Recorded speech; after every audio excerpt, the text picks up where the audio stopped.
നമസ്കാരം. വിവരദോഷി വിവാദം കത്തി നിൽക്കുന്ന കേരളത്തിൽ ഇന്ന് ആ വിഷയത്തെക്കുറിച്ച് നമ്മളോട് സംസാരിക്കാൻ എത്തുന്നത് പ്രമുഖ രാഷ്ട്രീയ നിരീക്ഷകനായ CR നീലകണ്ഠനാണ്. നമസ്കാരം CR. കൂറിലോസ് തിരുമേനിയുടെ വിമർശനത്തിൽ പിണറായി വിജയനെ പ്രകോപിപ്പിച്ച ഘടകം എന്താണ് എന്നാണ് CR കരുതുന്നത്? ഗീവർഗീസ് മാർ കൂറിലോസ് തിരുമേനി നടത്തിയ ഒരു പരാമർശം, അതും വലിയ പരാജയത്തിന്റെ മുമ്പിൽ നിൽക്കുന്ന ഇടതുപക്ഷം തിരുത്തേണ്ടതാണ് എന്നും അത് മുഖ്യമന്ത്രി തന്നെ അതിന് കാരണക്കാരനാണ് എന്ന് സൂചിപ്പിക്കുന്ന തരത്തിലുള്ള ആ പരാമർശം നമ്മുടെ ബഹുമാനപ്പെട്ട മുഖ്യമന്ത്രിയെ പ്രകോപിപ്പിച്ചതിൽ അത്ഭുതമില്ല.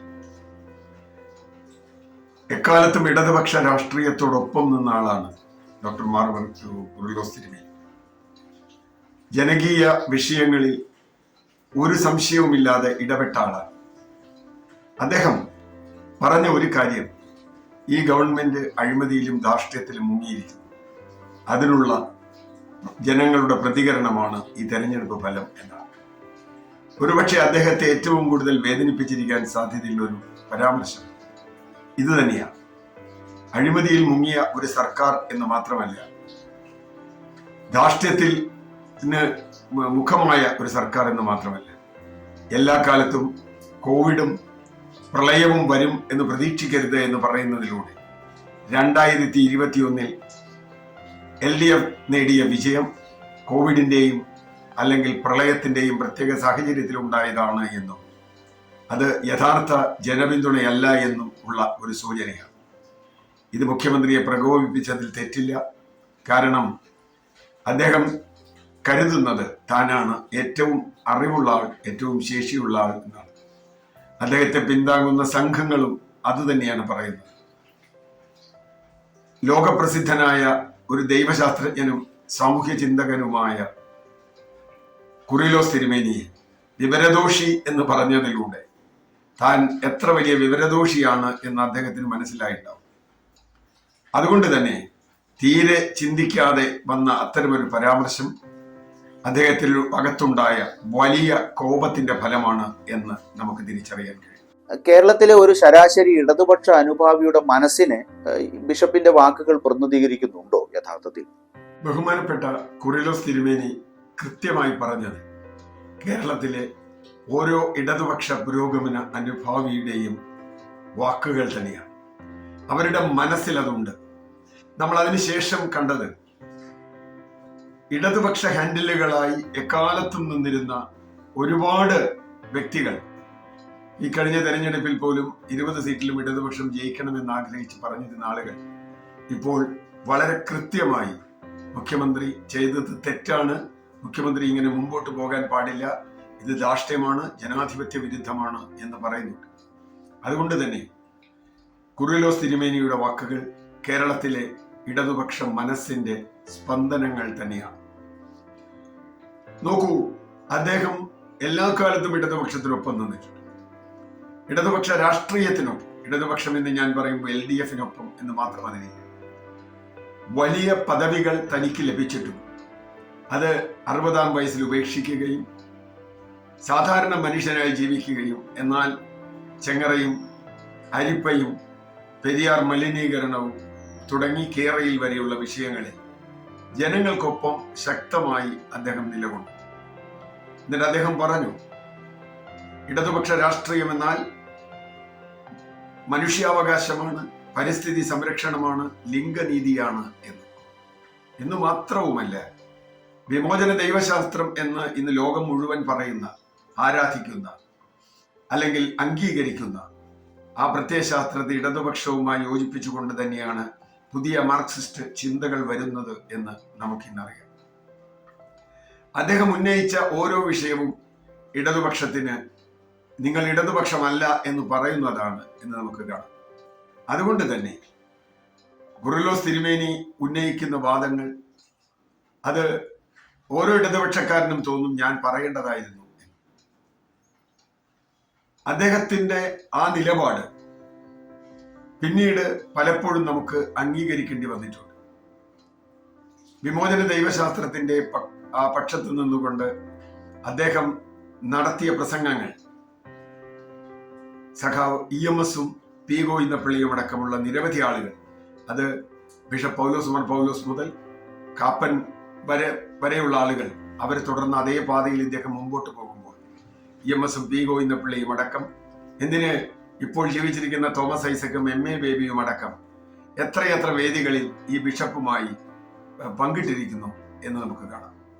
ഇദ്ദേഹത്തിന്റെ എത്ര ലേഖനങ്ങൾ ദേശാഭിമാനിയിൽ പ്രസിദ്ധീകരിച്ചിരിക്കുന്നു. പക്ഷെ ഇപ്പോഴതൊന്നും പ്രശ്നമല്ല. പിണറായി വിജയന് എതിരായി പറയുന്ന ആളുകൾ ആരായാലും അവരെ ഇല്ലാതാക്കുക, അവരെ വിമർശിച്ച് നശിപ്പിക്കുക എന്നത് ആയിരിക്കുന്നു LDF അല്ലെങ്കിൽ CPM-ലെ പിണറായി പക്ഷത്തിന്റെ ജോലി. അതുകൊണ്ട് തന്നെ പിണറായിയുടെ ധാർഷ്ട്യവും അഴിമതിയും സ്വജനപക്ഷപാതവും വേണ്ട എന്ന് പറയുന്ന, ഇടതുപക്ഷം നിലനിൽക്കണമെന്ന് ആഗ്രഹിക്കുന്ന മുഴുവൻ പേരുടെയും ശബ്ദമായി കുറിലോസ് തിരുമേനിയുടെ ശബ്ദം മാറും. വെറും 19 സീറ്റിൽ മാത്രമായി ഭൂരിപക്ഷം പരിമിതപ്പെട്ടിട്ടും മന്ത്രിമാരുടേതടക്കം മണ്ഡലങ്ങളിൽ 3-ാം സ്ഥാനത്ത് പോയിട്ടും അതിന്റെയൊക്കെ കാരണഭൂതൻ ഒന്നും പഠിച്ചില്ലെന്നാണോ ബിഷപ്പിനെ ഇങ്ങനെ വ്യക്തിപരമായി ആക്രമിച്ചതിലൂടെ നമ്മൾ മനസ്സിലാക്കേണ്ടത്? 2019 നടന്ന ലോക്സഭാ തെരഞ്ഞെടുപ്പിലെ തുല്യമായ ഒരവസ്ഥയാണ് ഇടതുപക്ഷത്തിന് ഇത്തവണ എന്ന് കണക്കുകൾ വെച്ച് നമുക്ക് പറയാം. ഒന്നാമത് 19 സീറ്റും അവർക്ക് നഷ്ടപ്പെട്ടു. കേവലം 1 സീറ്റിലാണ് ജയിച്ചത്. അതും ആ സ്ഥാനാർത്ഥിയുടെ വലിയ മേന്മ കൊണ്ട്, കെ രാധാകൃഷ്ണൻ എന്ന് പറയുന്ന കറപുരളാത്ത ഒരു രാഷ്ട്രീയ നേതാവിന്റെ വിജയമാണ്. അതെന്തോ ആവട്ടെ. പക്ഷേ ആ കണക്കിനപ്പുറത്തൊരു കണക്കും. ഒന്ന്, കഴിഞ്ഞ തെരഞ്ഞെടുപ്പിൽ രാഹുൽ തരംഗവും അല്ലെങ്കിൽ ശബരിമലയും ഒക്കെ ഉണ്ടായിരുന്നു എന്നാണ് നമ്മുടെ ഇടതുപക്ഷ നിരീക്ഷകർ പലരും പറഞ്ഞത്. അതുകൊണ്ടാണ് ഇത്ര വലിയ നഷ്ടമുണ്ടായത്. ഇത്തവണ അതൊന്നുമില്ല. രാഹുൽ തരംഗമില്ല എന്നവർ പറയുന്നു, ശബരിമലയില്ല.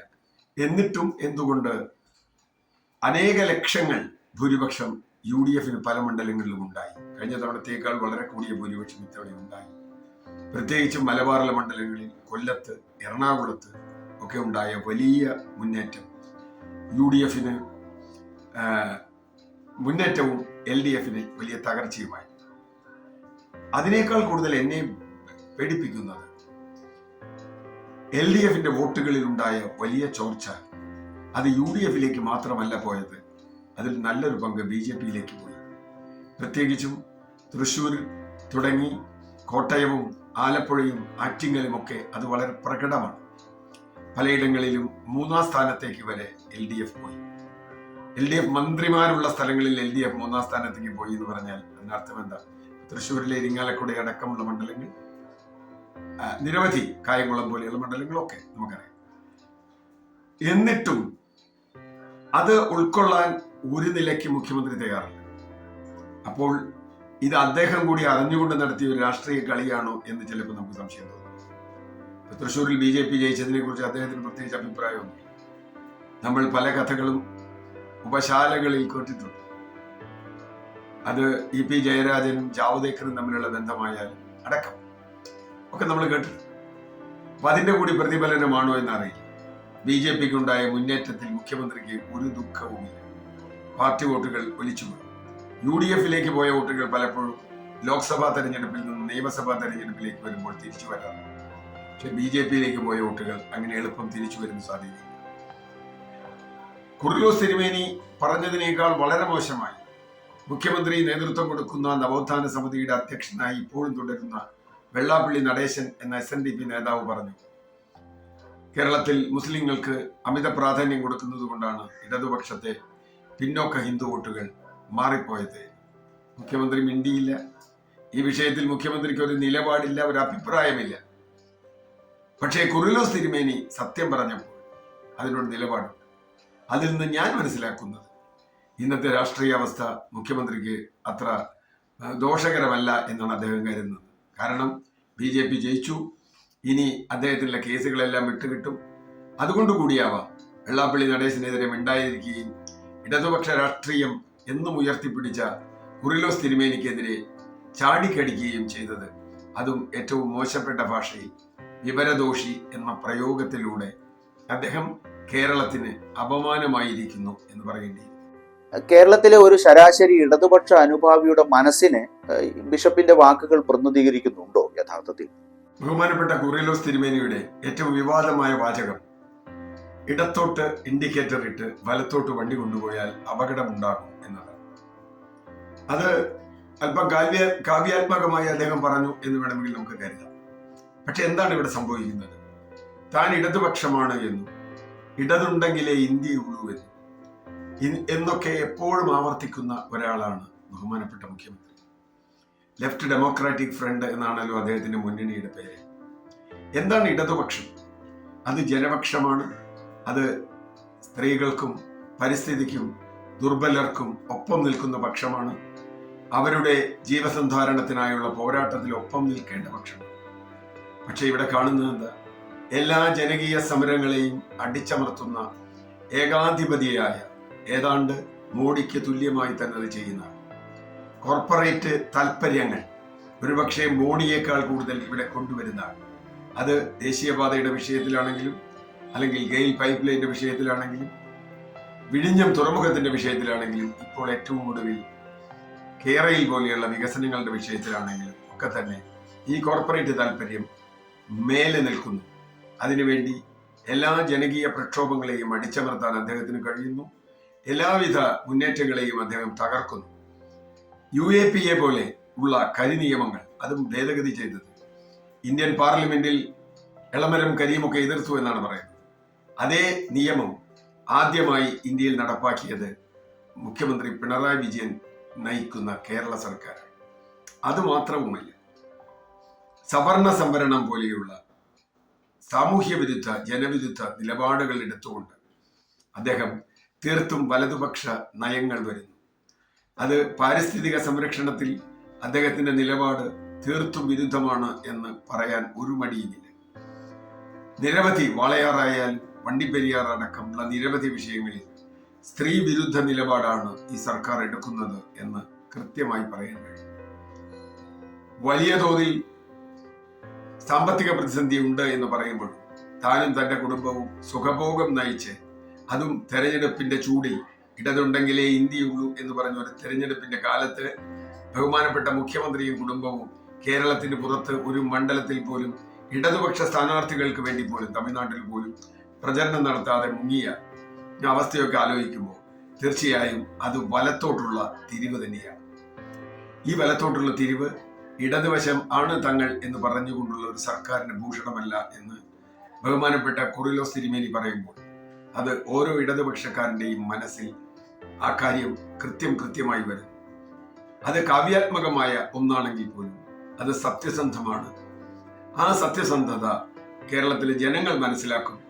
ഒരുപക്ഷെ മുഖ്യമന്ത്രി മനസ്സിലാക്കില്ല, അദ്ദേഹത്തിന്റെ സ്തുതിപാഠകർ മനസ്സിലാക്കില്ല, അദ്ദേഹമാണ് ലോകം മുഴുവൻ കമ്മ്യൂണിസം വളർത്തുന്ന കാരണഭൂതൻ എന്ന് പറഞ്ഞവർ മനസ്സിലാക്കില്ല.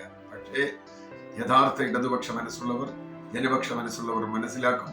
കേരളത്തിലെ ജനകീയ പ്രക്ഷോഭങ്ങൾക്ക് ശക്തി പകരുന്ന കുറിലോസ് തിരുമേനിയെ പോലെയുള്ള വാക്കുകൾ എപ്പോഴും കേരളത്തെ മുമ്പോട്ട് തന്നെയാണ് നയിക്കുക. അത് ഇടത്തോട്ട് തന്നെയാണ് നയിക്കുക. വലത്തോട്ട് പോലുള്ള പോക്ക് തടയപ്പെടും എന്ന് തന്നെയാണ് കരുതേണ്ടത്. എന്തായാലും തന്റെ മന്ത്രിസഭയുടെ പ്രോഗ്രസ് റിപ്പോർട്ട് പുറത്തുവിട്ട മുഖ്യമന്ത്രി അതേതായാലും പിറ്റേ ദിവസം ചർച്ചയാകാൻ പാടില്ല എന്ന് തീരുമാനിച്ചത് നന്നായി. നമസ്കാരം.